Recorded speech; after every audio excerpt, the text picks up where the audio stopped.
तो दोस्तों आज हो गया 25 फरवरी 2021। बिहार समेत देश दुनिया के बड़ी और ताज़ा समाचार लेके आए सिर्फ आपके लिए। चलिए फटाफट खबर शुरू करते हैं। उससे पहले चैनल को अब तक सब्सक्राइब ना किया हो तो फटाफट चैनल को सब्सक्राइब कर दें, लाइक कर दें, शेयर कर दें ताकि इसी तरह की खबर आप हर रोज़ देख सकें। चलिए शुरू करते हैं आज की पहली बड़ी खबर। दिल्ली की सीमाओं पर किसानों का आंदोलन पिछले करीब 3 महीने से जारी है। किसान नेता आंदोलन को तेज करने के लिए कई राज्यों में महापंचायत भी कर रहे हैं। इस बीच आज केंद्रीय कृषि मंत्री नरेंद्र सिंह तोमर ने कहा है कि अगर किसान संगठन कृषि कानूनों को 1.5 साल तक स्थगित रखने के प्रस्ताव पर विचार करे तो सरकार बातचीत के लिए तैयार है। आपको बता दें कि भारतीय किसान यूनियन के नेता राकेश टिकैत के बयान पर नरेंद्र सिंह तोमर ने प्रतिक्रिया दी है। उन्होंने कहा है कि सरकार किसानों और किसानी के कल्याण के लिए प्रतिबद्ध है और प्रधानमंत्री नरेंद्र मोदी के नेतृत्व में वो किसानों की आय दोगुनी करने और भारतीय कृषि क्षेत्र को मजबूत बनाने का प्रयास कर रही है। सरकार किसानों के साथ बातचीत शुरू करने का प्रयास कर रही है या नहीं, इस पर केंद्रीय मंत्री तोमर ने कहा, भारत सरकार किसानों से पूरी संवेदना के साथ चर्चा करती है। आज भी जब उनका कोई मत आएगा तो भारत सरकार हमेशा किसानों के साथ चर्चा करने को तैयार है। आपको बता दें कि राजस्थान के सीकर में महापंचायत को संबोधित करते हुए भारतीय किसान यूनियन के नेता राकेश टिकैत ने चेतावनी दी है कि अगर कानूनों को वापस नहीं लिया गया तो 40 लाख ट्रैक्टरों के साथ संसद तक मार्च निकाला जाएगा। आज की दूसरी बड़ी खबर, मोटेरा स्टेडियम का नाम नरेंद्र मोदी स्टेडियम रखने को लेकर सियासी विवाद बढ़ता ही जा रहा है। कांग्रेस के पूर्व अध्यक्ष राहुल गांधी ने भी मोटेरा स्टेडियम का नाम नरेंद्र मोदी स्टेडियम रखने को लेकर निशाना साधा है। उन्होंने बुधवार को ट्वीट कर कहा है कि सुंदर सच्चाई कैसे खुद ब खुद सामने आ जाती है। Narendra Modi stadium Adani and Reliance and जैसा इसकी अध्यक्षता कर रहे हैं। उन्होंने हम दो हमारे दो की हैशटैग के साथ ट्वीट किया है। आपको बता दें कांग्रेस नेता राहुल गांधी कृषि कानूनों को लेकर पहले ही हम दो हमारे दो के नारे के साथ पीएम मोदी पर निशाने साधते रहे हैं। उनका कहना है कि प्रधानमंत्री नरेंद्र मोदी अंबानी और अडानी के फायदे के लिए ये कानून लेकर आए हैं। गौरतलब है कि सरदार पटेल मोटेरा स्टेडियम अहमदाबाद का नाम बदलकर नरेंद्र मोदी स्टेडियम रखने को लेकर कांग्रेस ने सवाल उठाए हैं। आज की तीसरी बड़ी खबर, उत्तर प्रदेश के पूर्व मुख्यमंत्री और समाजवादी पार्टी के राष्ट्रीय अध्यक्ष अखिलेश यादव ने बुधवार को लखनऊ में प्रेस कॉन्फ्रेंस कर बीजेपी सरकार पर जमकर निशाना साधा है। इस दौरान उन्होंने दुनिया के सबसे बड़े क्रिकेट स्टेडियम मोटेरा का नाम प्रधानमंत्री नरेंद्र मोदी के नाम पर किए जाने पर चुटकी ली है। कहा है कि इसलिए हमने लखनऊ के स्टेडियम का नाम भगवान विष्णु के नाम पर रखा था, क्योंकि भगवान के आगे किसी नेता का नाम नहीं हो सकता। हम तो यूपी सरकार से कहेंगे कि हट जाइए, 9 महीने में एक और स्टेडियम बना देंगे। आपको बता दें कि अखिलेश यादव ने कहा कि यूपी सरकार का सबसे बड़ा अचीवमेंट है कि इनकी दोबारा सरकार नहीं आएगी। अब तो सीएम लाल टोपी वालों से डरने लगे हैं। दरअसल सीएम योगी आदित्यनाथ ने बुधवार को सदन में कहा कि जनप्रतिनिधि सदन में लाल, हरी, पीली, नीली टोपी लगाकर आते हैं, कहीं लोग इसे ड्रामा पार्टी ना मान ले। आपको बता दें कि अखिलेश यादव ने कहा कि यूपी सरकार दिल्ली वाली केंद्र सरकार की नकल करती है।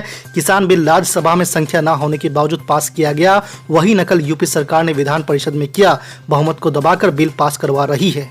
आज की चौथी बड़ी खबर, बिहार विधानसभा में बुधवार को उस वक्त हंगामा मच गया जब वृद्धा पेंशन को लेकर चर्चा चल रही थी। उसी वक्त विरोधी दल ने आरोप लगाया कि इस योजना में गड़बड़ी हो रही है। इस सवाल का जवाब देने जब समाज कल्याण मंत्री मदन सहनी उठे तो सदन में अचानक से मंत्री चोर है के नारे लगने लगे। राजद के भाई वीरेंद्र और ललित यादव ने नारा लगाया तो उनके पीछे सारे सदस्य वेल में खड़े हो गए। विपक्ष के आरोपों का जवाब देते हुए मंत्री ने इन बातों को गलत बताया, लेकिन इसके साथ ही चुटकी लेते हुए कहा कि विरोधी पार्टी के लोग ऐसे कई योजनाओं में गड़बड़ी कर पैसा कमा लेते थे। आज जब ईमानदारी से लोगों को योजना का लाभ मिल रहा है तो उन्हें नागवार गुजर रहा है। फिर क्या था, इस मामले ने तूल पकड़ लिया और जबरदस्त हंगामा हुआ। विरोधी पार्टी के लोग सदन के वेल पर आ गए, लेकिन तब तक विधानसभा अध्यक्ष ने सदन स्थगित कर दिया। इस मामले ने इतना तूल पकड़ लिया कि विरोधियों ने साफ कर दिया है कि जब तक सदन में मंत्री माफी नहीं मांगेंगे तब तक सदन की कार्रवाई नहीं चलने देंगे, लेकिन मंत्री अपने बयान पर कायम रहे। आज की पांचवी बड़ी खबर, पश्चिम बंगाल में विधानसभा चुनाव जैसे जैसे करीब आ रहा है, नए नए ऐलान और समीकरण बन रहे हैं। बंगाल में मुसलमानों के बड़े नेता और फुफरा शरीफ के पीरजादा अब्बास सिद्दीकी ने एक बड़ा ऐलान किया है। उन्होंने अपने समर्थकों, मानने वालों और कार्यकर्ताओं से कहा है कि वो ऑल इंडिया मजलिस इत्तेहादुल मुस्लिमीन के नेता असदुद्दीन ओवैसी का समर्थन करे, उनके कार्यक्रमों, रैली और सम्मेलन में शामिल हो। आपको बता दें कि 25 फरवरी गुरुवार को असदुद्दीन ओवैसी की पहली राजनीतिक रैली बंगाल के अल्पसंख्यक बहुल क्षेत्र मटियाबुर्ज में होने जा रही है। आपको बता दें कि मौलवी अब्बास सिद्दीकी ने हाल ही में इंडियन सेकुलर फ्रंट नाम का एक संगठन बनाया है। सिद्दीकी बंगाल के 3000 मस्जिदों के क्षेत्र पर अपना असर रखते हैं। ऐसे में असदुद्दीन ओवैसी और सिद्दीकी का गठबंधन दूसरे राजनीतिक दलों के लिए चिंता का विषय बन गया है। इस गठबंधन से अधिक नुकसान बंगाल की सीएम ममता बनर्जी का होगा। दूसरे राजनीतिक दल भी अल्पसंख्यक मतदाताओं के वोटों को अपनी ओर खींचने की कोशिश में लगे हैं।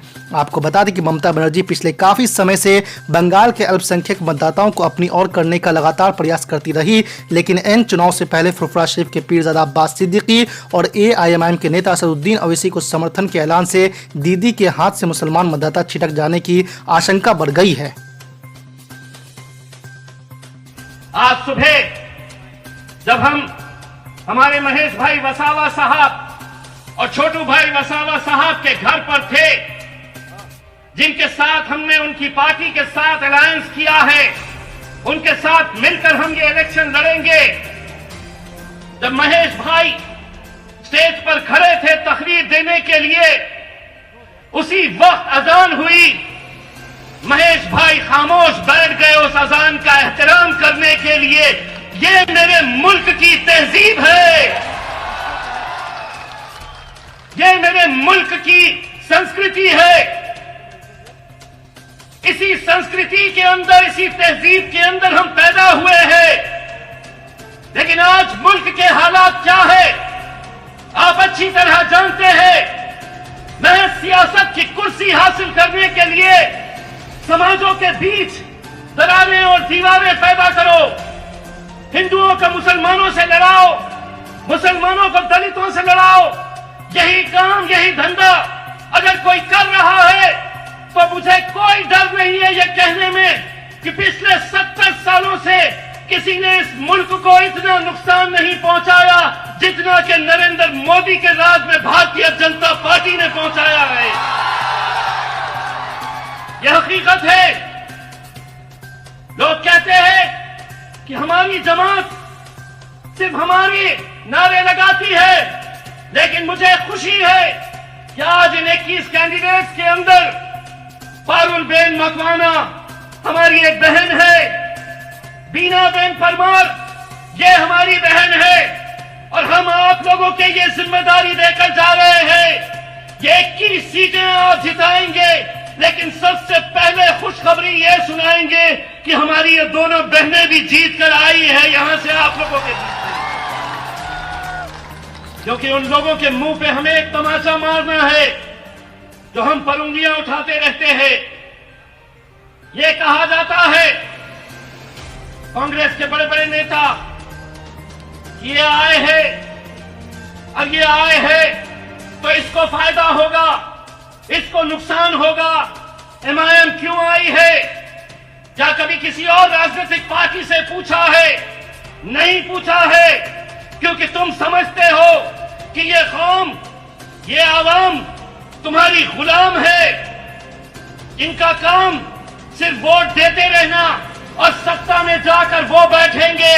लेकिन नहीं, अब वक्त बदल गया, हालात बदल गए। वो दिन गए जब हम बारातियों की तरह इनकी महफिलों में जाकर नाचते थे। अब दूल्हे भी हम ही बनेंगे, घोड़ी पर हम ही चढ़ेंगे। दूल्हे हम ही बनेंगे। मेरी भी शादी हो गई, वारिस की होगी, वारिस दूसरी कर सकता है, वारिस को बना सकते हैं। लेकिन नाचने के लिए 70 सालों तक हमने अहरे गैरों के फायदे के बारे में सोचा, अहरे गैरों के फायदे और नुकसान के बारे में सोचा। लेकिन अब जो भी फैसला होगा, फायदा सिर्फ हमारा देखा जाएगा, हमारी कौम का देखा जाएगा, हमारी आवाम का फायदा देखा जाएगा। बहुत हो चुका है। अब हम दूल्हे जब बनेंगे तो नाचने इंशाल्लाह तुम्हें जरूर बुलाएंगे। कांग्रेसियों, भारतीय जनता पार्टी वालों, कितने सालों तक ये खेल खेला जाएगा? ये इम्तियाज जलील अगर आपके सामने आज एक सांसद बनकर खड़ा है तो मैं अल्हम्दुलिल्लाह आप तमाम का भी शुक्रिया अदा करता हूं।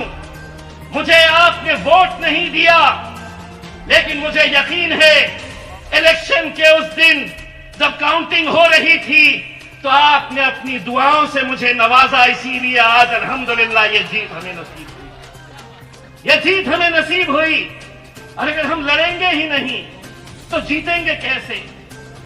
मैंने खुद ने अपने औरंगाबाद शहर में 20 साल से लगातार शिवसेना जीतकर आती थी। शिवसेना सांसद कौन? तो शिवसेना का सांसद 20 साल से लगातार जीतते आ रहा। हम वोट किसको देते? मजलिस तो थी नहीं, मजलिस इलेक्शन लड़ी ही नहीं थी। हम कांग्रेस को वोट देते, लेकिन लगातार 20 सालों से शिवसेना वहां से जीत कर आती थी, जब हम खड़े हुए मैदान में तो यही कांग्रेस वालों ने कहा कि देखो अब ये आ गए, अब तो इलेक्शन की जरूरत नहीं, शिवसेना भाजपा बड़ी आसानी से जीत जाएंगे। मैंने कहा 20 साल से हम तुमको दूल्हा बना रहे थे, तुम घोड़ी चढ़ने तैयार नहीं थे, अब तुम हटो